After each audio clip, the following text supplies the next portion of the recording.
Então vamos abrir a nossa Bíblia no Evangelho de João, capítulo 12. Eu vou ler a partir do verso de número 1 até o verso de número 8. João 12, do 1 ao 8, diz assim a Sagrada Escritura: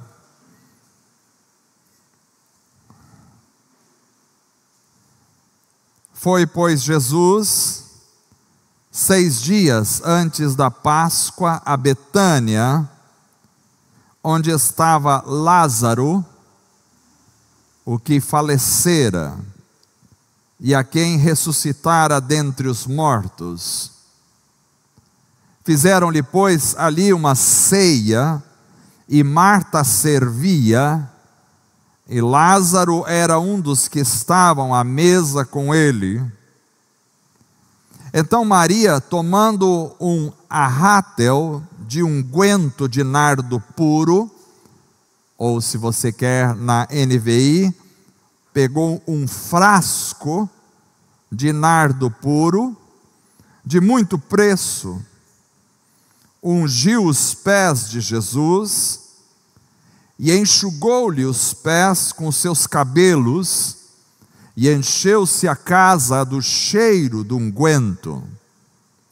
Então um dos seus discípulos, Judas Iscariotes, filho de Simão, o que o havia de trair, disse: por que não se vendeu esse unguento por 300 dinheiros e não se deu aos pobres? Ora, ele disse isso não pelo cuidado que tivesse dos pobres, mas porque era ladrão e tinha a bolsa e tirava o que ali se lançava. Disse, pois, Jesus: deixai-a, para o dia da minha sepultura guardou isso, porque os pobres sempre os tendes convosco, mas a mim nem sempre me tendes. Amém. Glória a Deus, que texto belíssimo. Vamos orar ao Senhor mais uma vez. Senhor Deus amado, te louvamos, te agradecemos.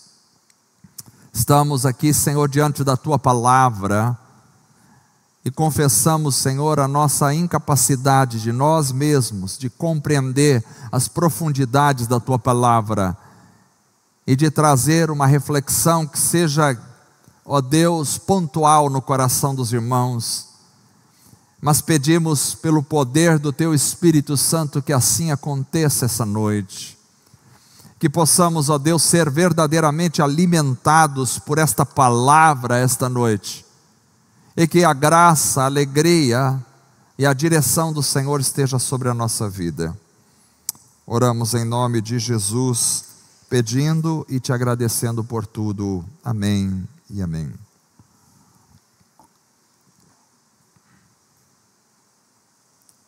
Amados irmãos, esse texto que lemos esta noite é um texto simplesmente maravilhoso. Aqui há o relato de Jesus em Betânia, na casa de Lázaro. Vocês leram o relato comigo. Jesus então está na casa de Lázaro, Marta e Maria, que eram irmãs de Lázaro. E diz o texto que eles serviram uma refeição, uma ceia a Jesus. Marta estava servindo a mesa. Na mesa estavam assentados Jesus, Lázaro e outras pessoas. E Maria, sempre Maria, tomando um frasco de um perfume puríssimo e caríssimo, porque se os perfumes já são caros hoje em dia, imagina naquela época, um perfume caríssimo. Ela então derrama esse perfume sobre os pés de Jesus. E diz o texto que ela começa a enxugar os pés de Jesus com o seu cabelo. E o cheiro daquele perfume espalhou-se, envolveu toda a casa. Como vocês leram, isso acabou sendo um incômodo para o coração de algumas pessoas, mais pontualmente Judas Iscariotes, que disse: mas a gente poderia ter vendido esse perfume e dado dinheiro aos pobres. E o texto faz uma nota dizendo, na realidade, ele não estava preocupado com os pobres, é porque ele era ladrão. Interessante isso. Ele era ladrão e tomava conta da bolsa, e o que entrava na bolsa, ele pegava. E aí Jesus então repreende e diz: deixa, ela está fazendo isso para a minha sepultura. Os pobres sempre tereis, mas a mim nem sempre tereis convosco. Irmãos, muito mais do que simplesmente um relato histórico, eu creio que aqui nós temos alguns princípios importantes para a nossa vida cristã, princípios estes que estão revelados neste encontro maravilhoso. Então, olhamos para esta cena esta noite com cuidado. E quando observamos a cena com cuidado, percebemos, Jesus está na casa de Lázaro. E vejam o verso 1 novamente, quando diz: foi pois Jesus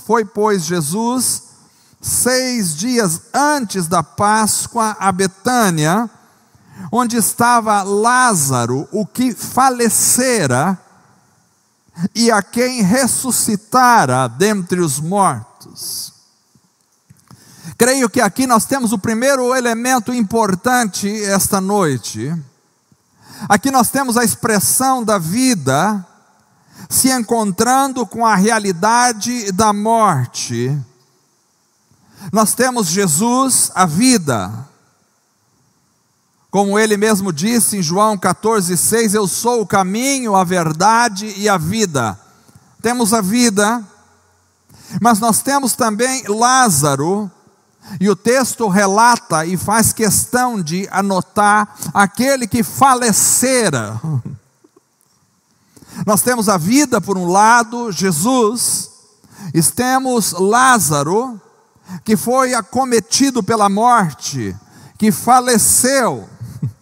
Interessante, estar diante de uma pessoa que faleceu, que falecera, e não foi um falecimento assim, em que no hospital, alguns segundos depois, o ressuscitou. Não.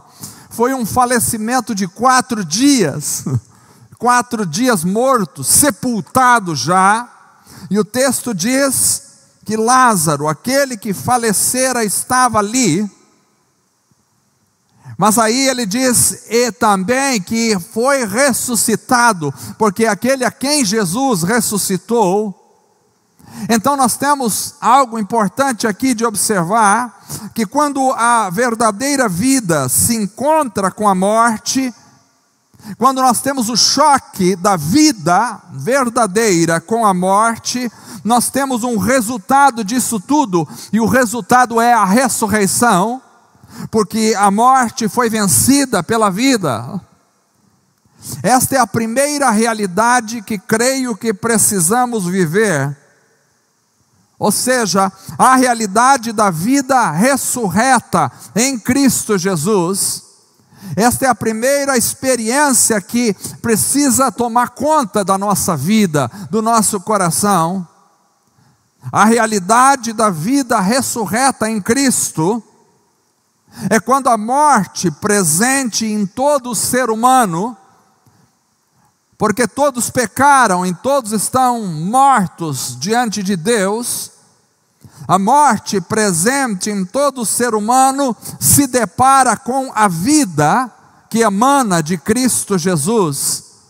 É o choque da morte com a vida que resulta na ressurreição, porque tragada foi a morte pela vitória, como diz Paulo em 1 Coríntios capítulo 15, verso 55, onde está, ó morte, o teu aguilhão? Onde está, ó inferno, a tua vitória? A morte foi tragada, foi engolida, foi destruída pela vida, porque a vida superou a morte. Então aquele dia em Betânia nos mostra que nós precisamos viver a vida da ressurreição, porque estávamos mortos em nossos pecados, mas a vida nos alcançou. O texto diz: foi, pois, Jesus 6 dias antes da Páscoa a Betânia, onde estava Lázaro, que falecera, e a quem ressuscitara dentre os mortos. E a ressurreição de Lázaro era a representação da nossa ressurreição final. Quando Lázaro ressuscitou, aquilo era uma figura da ressurreição final que todo mundo um dia vai ter. Mas não só isso, a ressurreição de Lázaro também era uma representação da nova vida ressurreta que Cristo traz a todos aqueles que vivem por Ele e para Ele. A ressurreição de Lázaro é uma representação da nossa vida ressurreta. Como Paulo diz, nós ressuscitamos com Cristo. Quando Cristo morreu na cruz, nós fomos crucificados com Cristo, como diz Paulo, estou crucificado com Cristo. Mas quando Cristo ressuscitou, nós ressuscitamos com Cristo. E por quê? Porque a vida de Cristo agora vive em nós. Como Cristo habita em nós, então a vida de Cristo vive em nós. A ressurreição de Lázaro era uma representação da vida ressurreta. E aqui nós teríamos espaço para uma outra mensagem: o que é a vida ressurreta em cada um de nós. Mas só para darmos uma pequena olhada nisso, a vida de ressurreição é uma vida onde há uma percepção da derrota da morte. Ou seja, nós não vivemos mais aprisionados ao medo da morte, porque há em nós a vida ressurreta de Cristo. Ou seja, nós temos a percepção de que a morte não será o nosso último estágio, ela foi derrotada. Por isso a vida ressurreta de Cristo traz uma percepção da presença da vida em nós. Nós temos a vida está em nós. Quando você tem Cristo no seu coração, quando Cristo está presente em você, então a vida está em você. Você não é tomado pela morte, porque de forma geral o ser humano é tomado pela morte. Ele respira a morte, ele produz morte, ele vive a morte. Mas em Cristo é diferente. Em Cristo nós temos vida. Quem crê em mim, rios de água viva fluirão do seu interior, disse Jesus. Então a vida brota de nós. É fácil você notar uma pessoa que respira a morte e uma pessoa que respira a vida. Pessoas que respiram a morte, quando você chega perto dela, é uma sensação de desânimo, é uma sensação de pesar, parece um velório constante a vida das pessoas, é uma reclamação, é uma murmuração o tempo todo, é uma falta de alegria, é um pesar o tempo todo. Mas quando você encontra alguém que foi ressurreto em Cristo Jesus, então você percebe que emana dele vida, emana alegria, emana paz, emana uma certeza da vida eterna, emana um ar diferente, um pensamento diferente, uma atitude diferente. Ter a vida ressurreta de Cristo é ter a realidade da eternidade dentro de nós. Nós somos eternos, e porque somos eternos em Jesus, nós não vivemos só para esse século, nós vivemos para o mundo eterno, nós vivemos para a verdade da ressurreição, nós vivemos para a vida eterna com Cristo. Então a nossa vida aqui, ela não se resume a comprar, vender, comer, beber, dormir, casar e morrer. Não, nós não vivemos para esta realidade simplesmente, nós estamos nesta realidade, mas nós pertencemos a uma outra realidade. Então a nossa mente, o nosso coração, o nosso ser emana, exala uma realidade totalmente diferente. Nós não conversamos só sobre este mundo, nós podemos falar sobre esse mundo, podemos falar sobre política, podemos falar sobre saúde, podemos falar sobre história, podemos falar sobre geografia, podemos falar sobre esportes. Sim, nós podemos falar sobre essas coisas, mas de nós emana algo muito mais profundo, muito mais vivo, muito mais eficaz, muito mais sublime. De nós emana a realidade da eternidade. Cristão não é aquele que só fala sobre futebol, sobre política, sobre dinheiro, sobre comprar e vender. Quando uma pessoa só fala sobre isso, quando uma pessoa só respira isso, ela não encontrou ainda a vida eterna, porque quando você encontra a vida, aleluia, aquilo começa a emanar de dentro de você, e começa a fluir um rio de água viva, e você vai conversar com a pessoa, e ela fala sobre Cristo, ela fala sobre a realidade eterna, ela fala sobre o mundo espiritual, porque ela vive uma outra realidade, aleluia. A vida ressurreta de Cristo em nós. Nós não falamos só sobre contas, não falamos só sobre pagar, não falamos só sobre receber, nós falamos sobre aquilo que é de cima do alto. Por isso Paulo diz: pensai nas coisas que são de cima. As coisas do alto precisam ocupar a tua alma, o teu coração, a tua vida. As coisas do alto precisam gerenciar o teu ser de alguma forma. A presença da vitória de Cristo está constante em nós, como ressurretos em Cristo Jesus. Por isso não podemos mais viver para este século, focados neste século. Não podemos mais viver na angústia dessa existência. Não podemos mais esperar nas coisas deste século. Tem gente esperando na política. Não perca o seu tempo. Tem gente esperando nas invenções científicas. Não perca o seu tempo. Esse século está condenado. A nossa vida é outra hoje. É uma vida de vitórias maravilhosas, espirituais em Cristo. A vida ressurreta de Cristo. Então essa é uma realidade que precisa nos acompanhar. Mas além disso, aquele dia em Betânia também traz o relato, dizendo no verso 2 que lemos: fizeram-lhe, pois, ali uma ceia.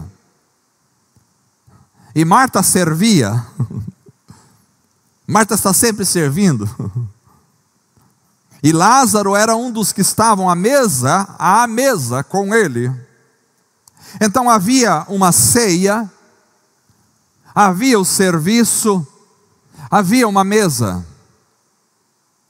Enquanto Jesus estava à mesa com Lázaro e com outros, Marta estava servindo.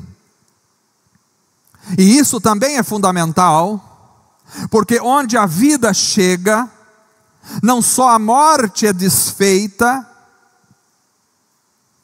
não só a morte é vencida pela ressurreição, mas também onde a vida está, a mesa sempre se faz presente. Esta é uma outra realidade que precisamos viver, a realidade do serviço e da mesa. Esta é uma outra realidade, a realidade do serviço e da mesa. Porque a vida, ou seja, Cristo, sempre traz consigo o serviço e a mesa. O serviço é o resultado de quem encontrou-se com a vida. Quando a gente se encontra com a vida, nós não hesitamos em começar a servir. Nos tornamos num servo. O que é servir? Servir é compreender o valor do outro. Servir é honrar o outro. Servir é estar envolvido no trabalho ao Senhor e ao outro. Servir é fazer o que faço para Cristo. Servir é ser útil naquilo que for necessário no reino. Servir é se envolver com o reino de Deus. Aliás, Cristo nos ensinou a servir. Cristo nos ensinou a se rebaixar, a lavar os pés uns dos outros. Isso é servir. Cristo nos ensinou a olhar com olhar de misericórdia para o próximo. Em Marcos capítulo 10, verso 45, Jesus disse: porque o Filho do Homem também não veio para ser servido, mas para servir e dar a sua vida em resgate de muitos. Então Cristo veio com o propósito de servir. Servir é o nosso objetivo como irmãos em Cristo. Servir é amar na prática. Quando a gente se encontra com a vida, a gente se torna em servo imediatamente. Ao contrário do coração do homem cheio de orgulho, que quer ser servido, o cristão, ele tem prazer em servir. Ele existe para servir. Ele olha para o outro, ele vê as necessidades, ele se rebaixa, ele coloca a toalha, ele lava os pés. Isso é servir. Ele lava os pés. Servir é amar na prática. Mas além de servir, a vida também nos leva a sentar-se à mesa. Porque se Marta servia, Lázaro sentava-se à mesa com Jesus e com os outros. Sentar à mesa. A vida nos leva sempre a sentar à mesa também. Sentar à mesa é partilhar das coisas do Senhor. Sentar à mesa é se alimentar do Mestre. Sentar à mesa é partilhar da comunhão da igreja. Isso é sentar à mesa. Quando eu encontro com a vida, além de me tornar um servo, eu me torno também um participante da mesa. Eu sento à mesa para a comunhão, o relacionamento, a vida de mesa. Jesus nos ensina a vida de mesa, e onde Jesus estava, a mesa estava. Mas a mesa não é simplesmente ingerir alimentos. Talvez a nossa sociedade tão preocupada com o material, com as coisas do dia a dia, a nossa sociedade transforma a mesa apenas num processo de ingestão de nutrientes, de alimentos. Mas a mesa é muito mais do que ingerir alimentos. A mesa é participar de um relacionamento. A mesa é olhar olho no olho. A mesa é estar junto. A mesa é participar da mesma comida. A mesa é dizer: nós estamos juntos, somos uma família. A mesa é servir um ao outro e é participar da vida um do outro. A mesa é a expressão da comunhão. Aonde a vida chega a expressão da comunhão. Igreja não é um grupo apenas de pessoas que se reúnem no domingo à noite e depois cada um vai embora para casa cuidar dos seus negócios. Igreja não é isso. Igreja é a expressão da comunhão entre nós. é o partilhar de vida, é o partilhar do pão, é o olhar para o outro, é o trazer Cristo e ao mesmo tempo se alimentar de Cristo na comunhão. Quando a gente senta à mesa, o pão do céu é servido na mesa e a gente partilha de Cristo entre nós. Isto é a vida. Nós precisamos da vida. A igreja que não partilha de Cristo é apenas um grupo religioso. Partilhar de Cristo faz parte da nossa vida. Nós precisamos falar de Jesus, nós precisamos nos alimentar das coisas do alto quando estamos juntos. Tomar um café com o irmão é falar sobre Cristo, não é apenas ingerir uma guloseima deliciosa. Nós não estamos aqui simplesmente para ingerir alimentos. Não, os alimentos entram no organismo e são dispensados. Não é essa a nossa função. Nós estamos aqui para partilhar daquilo que realmente permanece, que é a vida. Mais do que uma mesa farta, nós precisamos de corações fartos. E os corações só são fartos quando a mesa espiritual é farta. Você pode sentar na mesa do irmão e ele ter apenas um café preto para oferecer, e aquilo se tornar um grande banquete, se Cristo é partilhado entre nós, se o amor flui entre nós, se a graça de Cristo está nas nossas conversas, aquilo se transforma num grande banquete. Pode ser que você não tenha lá um banquete para oferecer, mas se você oferecer o teu coração na partilha, é o maior banquete que alguém pode participar. Então, onde Cristo está a mesa. Então até aqui nós vimos que nós precisamos, irmãos, como igreja, como pessoas individualmente, nós precisamos viver a realidade da vida ressurreta em Cristo. Isso aqui dava uma mensagem separada. Também precisamos viver a realidade do serviço e da mesa. Isso dava outra mensagem separada. Cada um desses pontos dá uma mensagem, ou mais mensagens. É uma riqueza.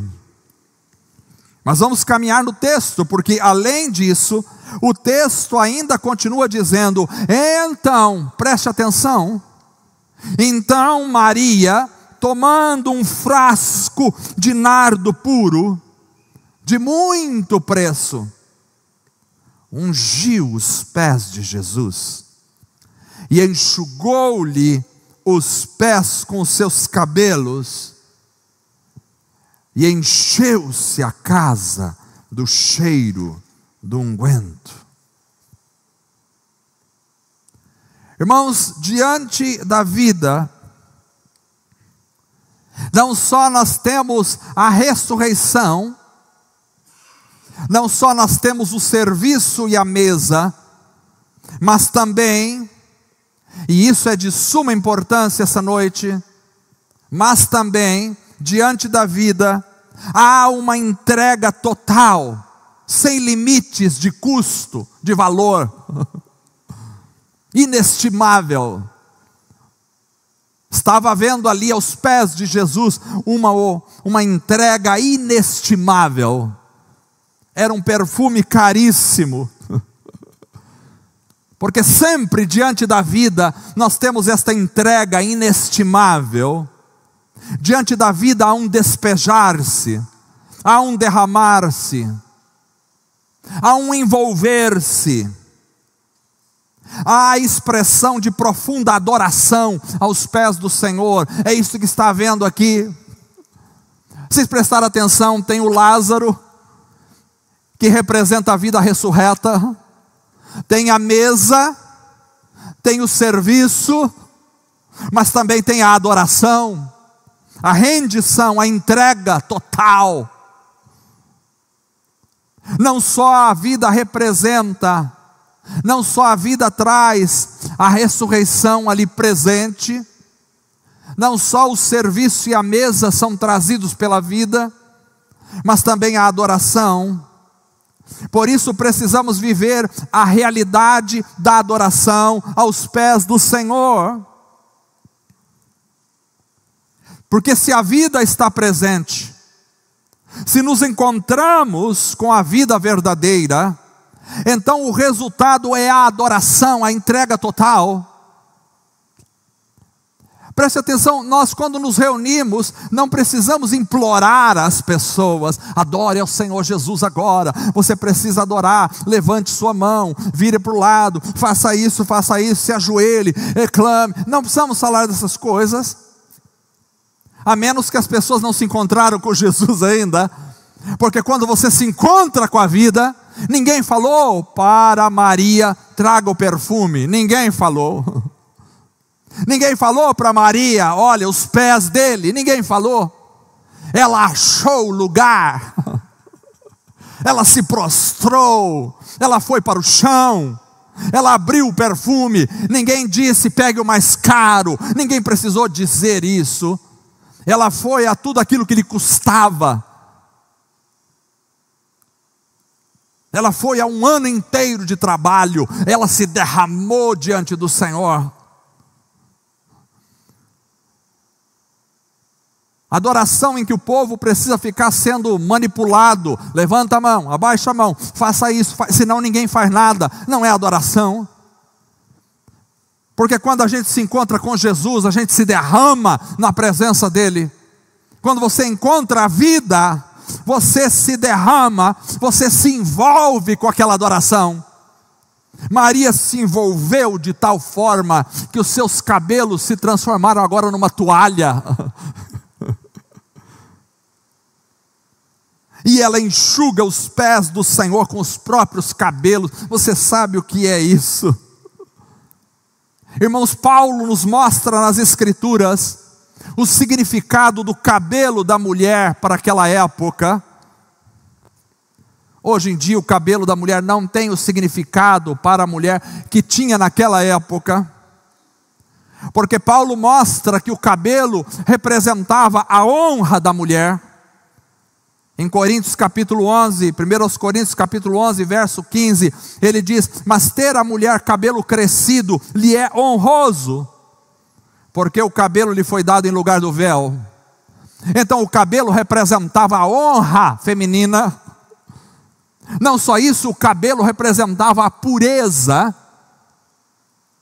porque via de regra em Corinto, existiam o templo de Afrodite, onde havia os rituais malignos, e ali haviam as prostitutas de Afrodite, e elas rapavam a cabeça de tempo em tempo, para oferecer a Afrodite. Então a mulher com a cabeça rapada era um sinônimo de mulher prostituta naquele contexto. Por isso o cabelo representava a pureza. Mas não só isso, o cabelo da mulher representava a autoridade. Paulo ainda diz, 1 Coríntios capítulo 11, verso 10, por essa razão e por causa dos anjos, a mulher deve ter sobre a cabeça um sinal de autoridade. Era o cabelo, a representação da autoridade. Então Maria está ali colocando diante de Jesus a sua honra, a sua pureza, a sua autoridade aos pés do Senhor, tudo ao Senhor. O coração dela estava ali, a honra dela estava ali, o corpo, a vida, tudo ao serviço do Senhor. E ela passava o cabelo nos pés de Jesus, mostrando: aos teus pés está a minha honra, aos teus pés está a minha pureza, a minha santidade, aos teus pés está tudo aquilo que sou e tenho. E quando a adoração se torna uma realidade na nossa vida, quando a gente se encontra com a vida e se torna um adorador de verdade, qual é o resultado disso? O verso 3 vai dizer, mesmo verso que lemos agora há pouco, que encheu-se a casa do cheiro do unguento. Encheu-se a casa do cheiro do unguento. Eu acredito que aquele cheiro começou a exalar até para fora da casa. encheu-se do cheiro. E isso nos faz lembrar de Cantares de Salomão, capítulo 1, verso 12, quando lemos em Cantares, que diz assim: enquanto o rei está sentado à sua mesa, o meu nardo exala o seu perfume. Parece uma profecia de Cantares sobre aquilo que ia acontecer lá na frente. Enquanto o rei está sentado sobre a mesa, o meu nardo exala o seu perfume. Aleluia. Quando o rei está presente, a adoração tem que acontecer, e acontece aos seus pés. E o nardo, o perfume, se exala pela casa, e o texto é claro, ele enche toda a casa. Ele não enche algumas partes da casa, ele enche toda a casa. E com isso, quando eu começo a pensar nessas coisas, a minha mente vai embora, porque eu já começo a me lembrar de Atos dos Apóstolos, capítulo 2, verso 1 e 2, que diz: e cumprindo-se o dia de Pentecoste, estavam todos concordemente no mesmo lugar, e de repente veio do céu um som como um vento veemente e impetuoso, e encheu toda a casa em que estavam assentados. Aleluia. Encheu toda a casa. O perfume da adoração enche toda a casa. O Espírito Santo enche toda a casa.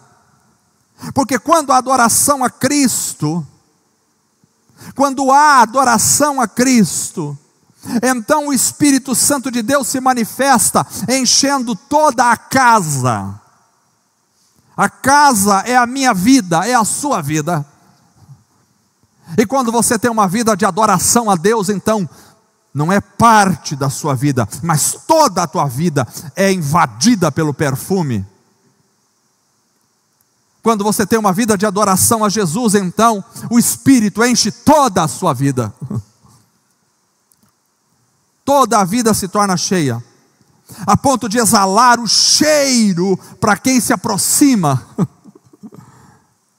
Irmãos, essa pregação para mim, ela enche o meu coração, minha alma. Eu tenho vontade de pregar essa pregação por horas, porque ela enche o meu coração de alegria, ao ver que quando alguém se dobra diante do Senhor, aquilo causa um efeito. Não é só um efeito na própria pessoa, aquilo invade todos que estão perto dele. Sabe qual é o problema da nossa geração? É que nós não temos mais homens cheios do Espírito Santo, como tínhamos antigamente.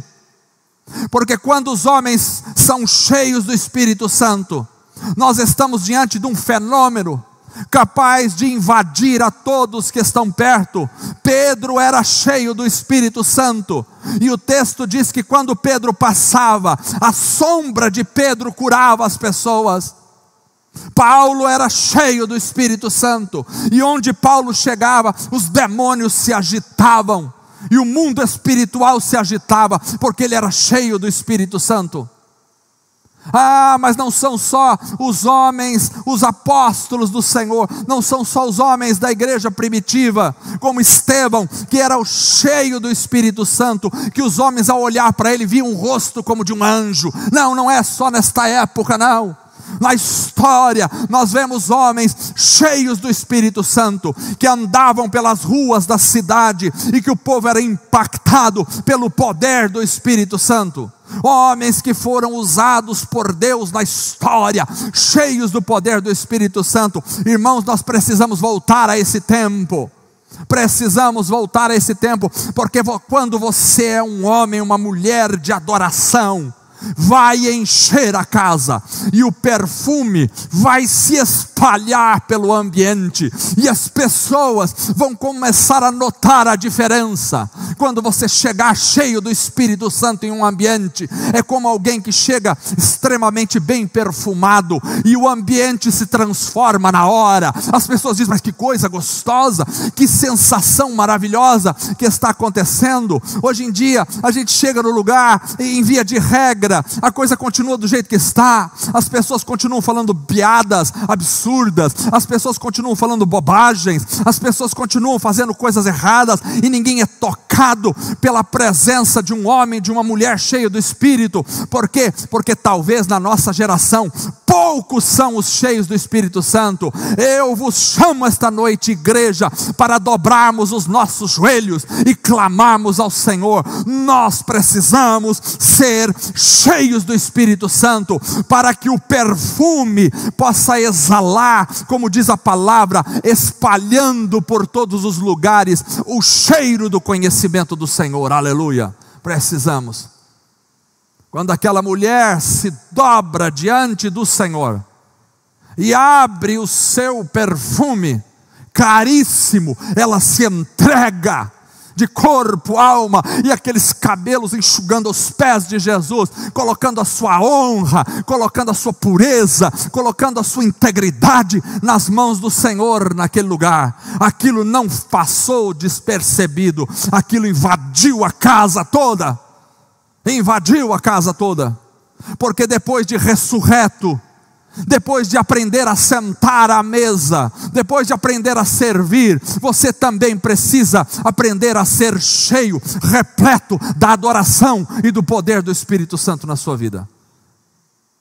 Esta é a igreja que eu sonho, uma igreja de gente ressurreta, cheia de serviço, cheio de mesa, cheio de partilha, mas cheio de perfume do poder do Espírito Santo. Esta é a igreja que nós podemos ser. Nós podemos ser. Precisamos ter as nossas vidas marcadas pela vida ressurreta em Cristo, pelo serviço e pela mesa, pela adoração de entrega total aos pés do Senhor, que enche toda a casa com o seu perfume. E por último, o texto que lemos nos diz, verso 4 em diante: então,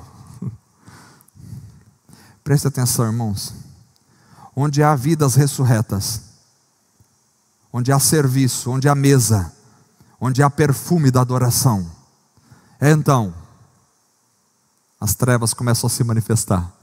Um dos discípulos, Judas Iscariotes, filho do Simão, que o havia de trair, disse, incomodou o coração dele.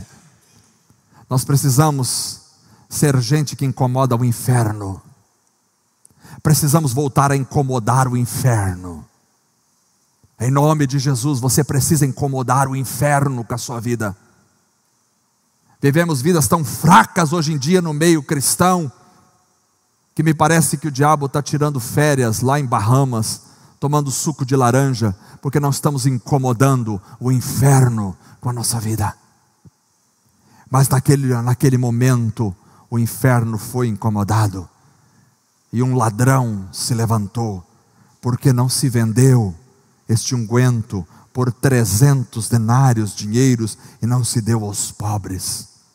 Ora, ele disse isso não pelo cuidado que tivesse dos pobres, mas porque era ladrão, e tinha bolsa, e roubava o que lhe lançava.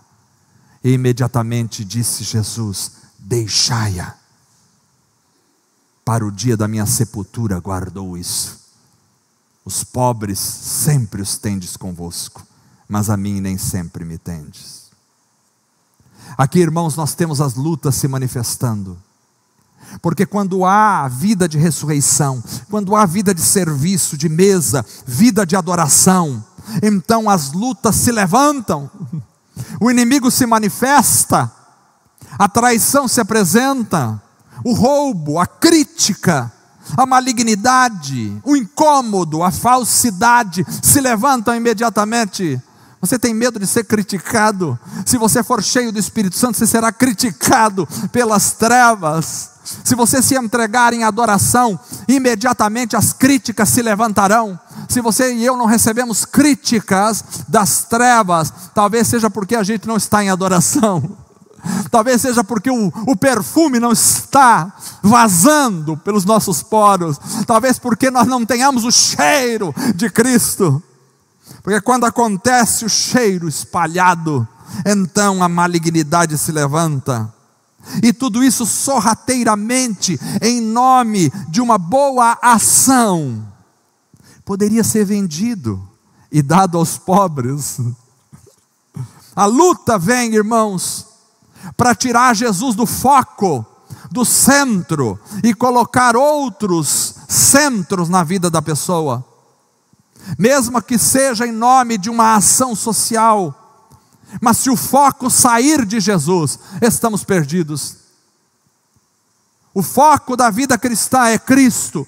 O foco da igreja é Cristo. O foco da adoração é Cristo. O foco do louvor na igreja é Cristo. O foco da mensagem é Cristo. O foco da adoração, da oração é Cristo. O foco da vida é Cristo. O foco das nossas esperanças é Cristo. O alvo do nosso coração é Cristo. O amor da nossa vida é Cristo. O desejo da nossa vida é para Cristo. Ele é o nosso amado. É o nosso amado. Por isso nós precisamos aprender a viver a realidade do discernimento e do confronto com as trevas. A luta está presente. Quando há entrega total, o cheiro está enchendo a casa, então se levanta o confronto. Porque a mesma palavra de Deus que diz, deixem-se encher pelo Espírito Santo, a mesma palavra também diz em Efésios capítulo 6, verso 12, porque não temos que lutar contra a carne e o sangue, mas sim contra os principados, contra as potestades, contra os príncipes das trevas deste século, contra as hostes espirituais da maldade nos lugares celestiais. Temos que lutar. O confronto se estabelece. Ele vem sorrateiramente, mas ele não deixa de se estabelecer. Precisamos estar alertas. 1 de Pedro 5, 8 e 9 diz, sede sóbrios, vigiai, porque o diabo, vosso adversário, anda em derredor, como leão bramando, buscando a quem possa tragar, ao qual resisti firmes na fé, sabendo que as mesmas aflições se cumprem entre os vossos irmãos no mundo. Então, este evangelho que não fala de confronto com as trevas, que diz, não, você está tudo bem, não precisa confrontar com nada, é isso mesmo, a sua posição em Cristo, você está tranquilo, fica em paz, deita, dorme, descansa. Esse não é o evangelho da palavra. O evangelho da palavra diz, há uma guerra espiritual. Nós não temos que lutar contra a carne e sangue, mas temos que lutar contra os principados e potestades. Temos sim. Resistir firmes ao diabo, porque ele anda em derredor, rugindo como um leão, bramando, buscando a quem possa tragar. Então a vida cristã também é uma vida de vigilância e discernimento. Aonde está o inimigo tentando entrar na minha vida, na sua vida, para tirar o foco que é Jesus? Aonde? É uma oferta que ele faz? É um pedido que ele faz? É uma sugestão? Não seria bom? Olha lá, os pobres estão passando dificuldade. Não seria bom deixar Jesus de lado aqui e olharmos? Não, não é bom. Embora atender aos pobres seja a função da igreja, mas quando você tira o foco de Cristo e põe no pobre, você perdeu a vida cristã. Os pobres sempre tereis, mas a mim, nem sempre. Então Jesus teve o discernimento naquele momento. Ele disse, deixai-a, para o dia da minha sepultura guardou isso. Porque o foco é o Senhor. Não perca o foco. Não perca o foco. O foco não é eu, não sou eu, não é você. O foco não é nossa família. O foco não é nosso trabalho, o foco não são nossos filhos, O foco não é nossa esposa, não é nosso marido. O foco não é nossos amigos, não são nossos amigos. O foco não é o salário. O foco não são as riquezas. O foco não é a ajuda social. Não, não. O foco é Cristo. Cristo é o foco, o centro. Não perca o foco. Cuidado com os desvios. Então, irmãos, esta mensagem fica aqui para todos nós. Precisamos viver a realidade da vida ressurreta de Cristo todos os dias. A vida que traga a morte, que engula a morte. Não traga de trazer, mas traga de engolir. Que possa tragar a morte dentro de nós todos os dias.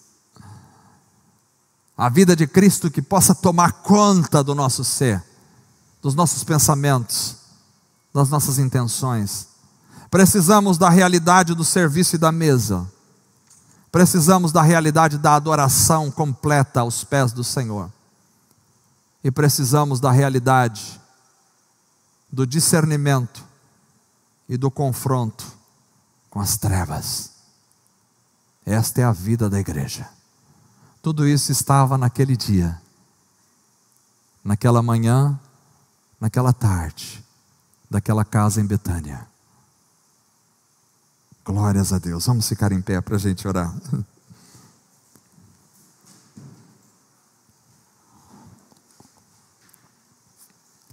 Não há nada melhor do que servir ao Senhor Jesus. Não há nada mais importante. Não há nada mais importante. Talvez seja difícil algumas pessoas compreenderem isso, mas a importância da reunião da igreja, a importância da adoração coletiva, a importância do desejo de servir o Senhor, centrarmos a nossa vida nele, estarmos aos pés da cruz, aos pés de Jesus. Essa noite te convido a buscar ao Senhor. Fecha os teus olhos. Se você ainda não participa da vida ressurreta de Cristo, se a ressurreição, o poder da vida, ainda não tomou conta do teu ser como um todo, peça ao Senhor esta noite: Senhor, eu quero a tua vida ressurreta em mim. Se você ainda não experimentou o prazer de servir no reino e as delícias da mesa da comunhão, então coloque o seu coração diante do Senhor esta noite e diga: Senhor, eu quero servir, quero estar sentado à mesa com o Senhor, com os meus irmãos. Mas se você ainda não se entregou a uma adoração tão profunda, onde é só você e Cristo, onde você está aos seus pés e você se envolve nessa adoração, e você entrega aos pés do Senhor tudo aquilo que você é, tudo aquilo que você tem, tudo aquilo que você possui, toda a sua honra, todos os seus desejos, todos os seus valores. Então, eu te convido a fazer isso essa noite, a clamar ao Senhor, sabendo que as vozes das trevas vão se levantar, mas bom é estar aos pés de Jesus. Bom é estar aos pés de Jesus. Senhor Jesus, esta noite estamos aqui, Senhor, e cremos na tua palavra, cremos na verdade da tua palavra. Ó Senhor, naquele dia em Betânia, Senhor, quando olhamos para a morte que foi vencida pela ressurreição, aleluia, te adoramos. Que essa vida ressurreta esteja presente no coração da igreja todos os dias. Nós ressuscitamos com Jesus, nós ressuscitamos. Senhor, que a nossa vida seja uma expressão do serviço e da mesa. Servir e sentar-se à mesa, Senhor, possa estar presente na nossa vida todos os dias. Ajuda-nos a nos importar com os outros, a olhar para o outro, a se doar, mas ao mesmo tempo a compartilhar, a se alimentar de Ti, a sentar na mesa, a estar na Tua presença.